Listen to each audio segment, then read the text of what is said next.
Life out of death, a lesson from Genesis 22 to 6-12. In the quiet, early hours of dawn, Abraham set out on a journey that would test the very core of his faith. He was asked to do the unimaginable, to sacrifice his beloved son, Isaac, the very child promised to him by God. This story from Genesis 22 to 6-12 isn't just about obedience, but about the profound trust and love Abraham had for God. The test of love, God's request, was not merely about sacrifice. It was a test to see where Abraham's heart truly lay. Would he love the gift more than the giver? In our lives, we often face similar moments where our devotion is put to the test. We might not be asked to give up something as drastic as Abraham, but we are often faced with choices that reveal our true priorities. Do we cherish our blessings so much that we forget the one who blessed us, obedience and trust? Abraham's journey to the mountain with Isaac was laden with the heavy burden of obedience. He had every reason to falter, to question, to turn back. Yet, his steps were steady. Abraham knew that God gives his best to those who are willing to give him their best. This story teaches us that true faith is not passive.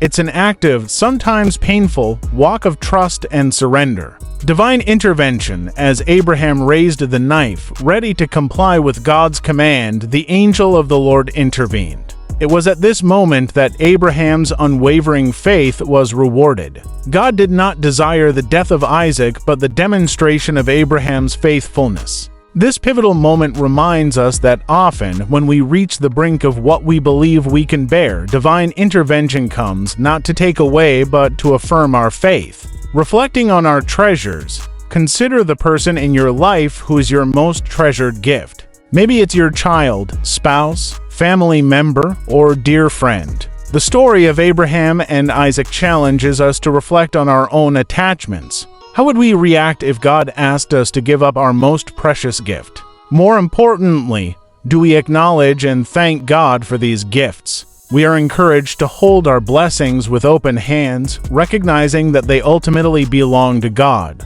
This doesn't diminish their value but enhances it, understanding that every good thing we have is a testament to God's love and generosity. Embracing gratitude and surrender. The lesson from Genesis 22 to 6-12 is profound. Life often emerges from moments that feel like death. In our willingness to surrender, to place our faith and trust in God above all else, we find life in its truest form. Gratitude and surrender go hand in hand. When we thank God for our gifts and trust Him with them, we align ourselves with His purpose and embrace a deeper, more resilient faith. In your own life, take a moment to reflect on your blessings. Thank God for them and be willing to trust Him even when He asks for difficult sacrifices. Like Abraham, may we find that in our moments of greatest surrender, we also find our greatest strength and faith. Come back tomorrow for more life lessons of the Bible. Let us know in the comments if this lesson has been helpful to you. Don't forget to like this video, subscribe to the channel, and hit the notification bell.